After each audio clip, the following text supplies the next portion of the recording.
Hello friends, V K competition classes में आपका हार्दिक स्वागत है। आज मैं आपको महाविस्फोट सिद्धांत बिग बैंग थ्योरी के बारे में बताऊंगा। तो जानते हैं महाविस्फोट सिद्धांत के बारे में। इससे पहले मैं आपको एक बात बता दूं कि जो ये नोट्स हैं, ये दृष्टि आईएएस दिल्ली के नोट्स हैं जो मैं आपको प्रोवाइड करा रहा हूं। ये श्री पी महेश सर द्वारा बताए गए हैं। तो देखते हैं महाविस्फोट सिद्धांत के बारे में। तो सिद्धांत जानने से पहले सामान्य जानकारी है कि यूनिवर्स जो है ब्रह्मांड दो भागों में डिवाइड है, एक तो दृश्यमान और एक अदृश्यमान, मतलब विजिबल और नॉन विजिबल। विजिबल जो नॉन विजिबल है उसके अंदर तो हम कुछ ज्ञात नहीं कर सकते, लेकिन जो विजिबल है उसमें अपन ज्ञात कर सकते हैं। Made up from primary material of big bang, जैसे गैलेक्सी, ग्रह, उपग्रह, उल्कापिंड, तारे, प्रकाश, दूरी। ये जो दूरी है ये प्रकाश वर्ष का मात्रक है। आपको मालूम हो कि एक मतलब प्रकाश वर्ष की जो गति है वो 3 लाख किलोमीटर पर सेकंड। ये देखिए 3 लाख किलोमीटर पर सेकंड, मतलब कि एक प्रकाश वर्ष बराबर 9.5 ट्रिलियन या फिर 95 खरब किलोमीटर होता है।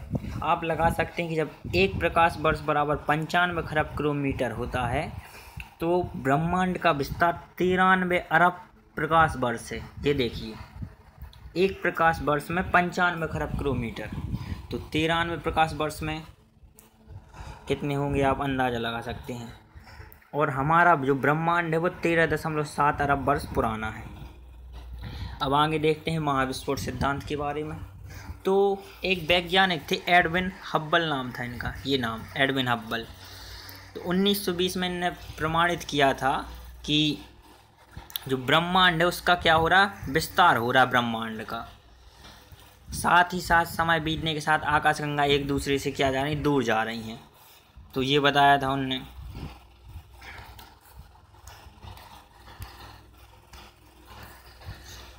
अब इसके आगे देखते हैं।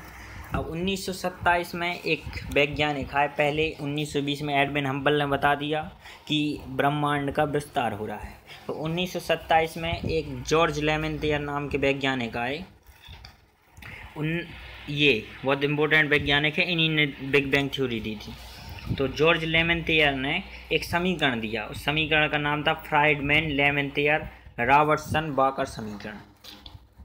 फ्राइडमैन लेमेंटियर रॉबर्टसन बाकर समीकरण, जो कि सापेक्षता के सिद्धांत पर आधारित था, न्यूटन के सापेक्षता के सिद्धांत पर आधारित था। इन समीकरण के अनुसार क्या था कि जो ब्रह्मांड है वो प्राथमिक परमाणुओं से निर्मित है और अस्तित्व में कैसे आया है, एक विस्फोट हुआ था, महाविस्फोट बहुत भयंकर, उसके द्वारा वह अस्तित्व में आया था। लेकिन उस समय जो एक होयल वैज्ञानिक थे उन्होंने इनके जो नियम है उसका खंडन किया।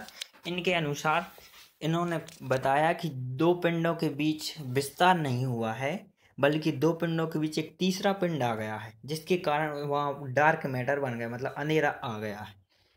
तो इसके बाद थोड़े समय के लिए ये सिद्धांत लुप्त हो गया। लेकिन जैसे ही 1965 में कॉस्मिक माइक्रोवेव बैकग्राउंड CMB की खोज हुई, प्रकाश विकिरण की खोजी, तो इसने महाविस्फोट सिद्धांत की पुष्टि की और उसके ऊपर प्रमाण दिए। इससे महाविस्फोट सिद्धांत का महत्व फिर बढ़ गया और महत्व बढ़ने के साथ अब बिग बैंग थ्योरी पर जानते हैं कि एक्चुअल में बिग बैंग थ्योरी है क्या। तो वर्तमान से करीब 13.7 अरब वर्ष पूर्व, 13.7 अरब वर्ष पूर्व, इसको याद रखना, 13.7 अरब वर्ष पूर्व ब्रह्मांड के कण पास पास में आए थे। देखो ये जो कण हैं एक टिनी बॉल, मतलब एक छोटे गोले के रूप में परिवर्तित हो गए थे। अब छोटे गोले के रूप में परिवर्तित हो गए थे तो ये छोटा सा गोला है, तो आप जान सकते हैं छोटा गोला है तो उसका जो आयतन है वो कम होगा, आयतन कम होगा तो उसकी डेंसिटी ज़्यादा होगी, डेंसिटी ज़्यादा होगी तो उसका टेम्परेचर हाई होगा। आप समझते हैं अब टेम्परेचर हाई है तो ऊर्जा हाई है, और जितनी ज़्यादा ऊर्जा उतनी कम स्टेबिलिटी, मतलब स्थिरता कम होगी। स्थिरता कम होगी तो तीव्र घूर्णन होगा, और तीव्र घूर्णन होगा तो घूर्णन करते करते करते करते एक बहुत बड़े पैमाने पर विस्फोट हुआ। समझिए एक छोटा सा गोला था 13.7 अरब वर्ष पूर्व, जिसके अंदर संपूर्ण ब्रह्मांड समाया हुआ था। उसका घनत्व आयतन कम था, घनत्व अधिक था, टेम्परेचर हाई था। टेम्परेचर हाई होने के कारण ऊर्जा ज़्यादा थी। ऊर्जा जितनी ज़्यादा होगी स्थिरता उतनी कम होगी। स्थिरता कम थी तो उसमें तीव्र घूर्णन हुआ, और तीव्र घूर्णन होने के कारण उसमें बृहद पैमाने पर विस्फोट हुआ। जब विस्फोट हुआ तो 1 माइक्रोसेकंड का समय को प्लैंक टाइम कहते हैं। तो प्लैंक टाइम में बहुत तेजी से विस्तार हुआ ब्रह्मांड का, और टेम्परेचर लो हो गया। ये विस्फोट होने के बाद जो समस्त कण थे वो ग्लू और प्लाज्मा के स्टेज में आ गए। ग्लू प्लाज्मा स्टेज वो है, लाइक आपने गोंद देखी होगी तो चिपचिपा टाइप का, ना वो सॉलिड है और ना ही लिक्विड है। तो ग्लू और प्लाज्मा के स्टेज में आ गए, जिनमें गति विद्यमान थी जैसे जैसे ब्रह्मांड का विस्तार होता गया। पहले बहुत तेजी से, फिर धीरे धीरे होने लगा। अब जैसे जैसे विस्तार होगा, कण दूर जाएंगे तो उसका टेम्परेचर क्या होगा? लो होगा। टेम्परेचर लो होता गया। यह घटना लगभग 3,80,000 वर्षों तक चली। 3,80,000 वर्षों तक, इसको ध्यान रखना। तो 3,80,000 वर्षों तक ऐसा ही चलता रहा। ग्लू प्लाज्मा की अवस्था रहती है, इसी को डार्क टाइम कहते हैं। लेकिन 3,80,000 वर्षों के बाद इतने के दौरान टेम्परेचर कम होते होते 4500 डिग्री टेम्परेचर कम हो गया। अब टेम्परेचर कम होगा, परमाणु पदार्थों का निर्माण हो गया। आपको ये बता दें, ये ध्यान रखना कि 3 मिनट के अंदर एक प्राथमिक परमाणु का निर्माण हो गया था, वो था हाइड्रोजन। इसका निर्माण हो गया हाइड्रोजन का। अब हाइड्रोजन का निर्माण हो गया। अब देखते हैं, जो डार्क टाइम था 3,80,000 वर्ष बाद, वो समाप्त हो गया। न्यूट्रॉन और प्रोटॉन का अस्तित्व में, ये सभी चीज़ें महाविस्फोट सिद्धांत के बाद अस्तित्व में आई। Space, time, matter, energy. तो सबसे पहला कण कौन था? हाइड्रोजन। आप जानते हैं कि हाइड्रोजन संलयन करके हीलियम का निर्माण करता है। अब स्टार्स में हीलियम आ गया तो उसमें प्रकाश आ गया, और आप जानते हैं जब प्रकाश आएगा तो डार्क मैटर समाप्त हो जाएगा। तो डार्क टाइम समाप्त हो गया, ब्रह्मांड में दृश्यमान हो गया। और इस समय कई ग्रह, उपग्रह, उल्कापिंड, धूमकेतु इत्यादि का निर्माण हो रहा था। तो यह एक ऐसा समय था जब निर्माण भी हो रहा था और विनाश भी हो रहा था। दोनों घटनाएं घटित हो रही थी। इसके बाद हम पृथ्वी को देखते हैं कि पृथ्वी की कैसी उत्पत्ति हुई थी। तो वर्तमान से लगभग 4.5 अरब वर्ष पूर्व, 4.5 अरब वर्ष पूर्व पृथ्वी अस्तित्व में आई थी। पृथ्वी अस्तित्व में आई 4.5 अरब वर्ष पूर्व। पृथ्वी अपने निर्माण के समय गर्म तप्त गैसीय गोले के समान थी। जैसी वर्तमान में पृथ्वी है वैसी नहीं थी, एक आग के गोले टाइप की थी। वह अपनी धुरी पर बहुत तीव्र घूर्णन कर रही थी, क्योंकि आप जानते हैं कि जितनी ज़्यादा एनर्जी होगी उतनी ज़्यादा स्टेबिलिटी उतनी कम होगी। तो गर्म तप्त टेम्परेचर हाई था तो वो तेज़ी से घूर्णन कर देती। जो अभी 24 घंटे का दिन होता है वह पहले 8 घंटे का हुआ करता था उस समय।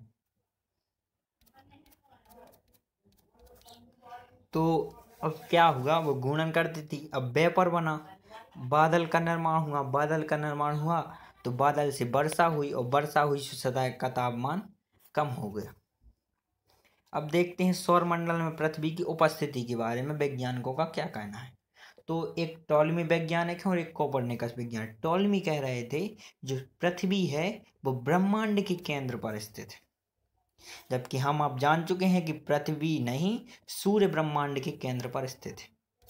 तो दो थ्योरियाँ, एक जियोसेंट्रिक थ्योरी और एक हेलियोसेंट्रिक थ्योरी। जियोसेंट्रिक थ्योरी में बताया गया कि पृथ्वी ब्रह्मांड के केंद्र पर स्थित है, ये टॉलमी ने दिया था। और कोपरनिकस ने 1543 में पुस्तक का प्रकाशन किया, on the revolution of the heavenly bodies. उसमें बताया गया कि पृथ्वी नहीं है, सूर्य ब्रह्मांड के केंद्र पर स्थित है। इसे हेलियोसेंट्रिक थ्योरी कहा जाता है। अब इसके बाद देखते हैं पृथ्वी का आकार कैसा है। तो अब आर्यभट्ट ने बता दिया था कि पृथ्वी गोल है। ये कोलंबस एक ऐसा व्यक्ति था जिसने पूर्व से पश्चिम और वह पश्चिम से पूर्व तक यात्रा की, और उसने लगाया कि हाँ ये तो पृथ्वी वास्तव में गोल है। तो कोलंबस ने भी पृथ्वी गोल बताई, लेकिन जब सही से देखेगा तो पृथ्वी गोल ना होकर एक अंडाकार टाइप की थी। मतलब उसका आकार कैसा था? जियोड आकार का था। जियोट को पृथ्व्याकार भी कहते हैं, तो इसको ध्यान रखना। ऊपर वाला नॉर्थ पोल और नीचे वाला साउथ पोल। तो ये है महाविस्फोट सिद्धांत के बारे में, ये यूपीएससी का टॉपिक है और ये दृष्टि IAS Shri P Mahesh sir द्वारा बताया गया है, उसी को मैंने आपको बताया। यदि दृष्टि आईएएस से रिलेटेड ऐसी वीडियो जानने के लिए और उनके नोट्सों को प्रोवाइड हम करा देंगे, तो इसलिए आप चैनल को सब्सक्राइब कर लें और वीडियो को भी लाइक कर दीजिए। Thank you so much. Thank you.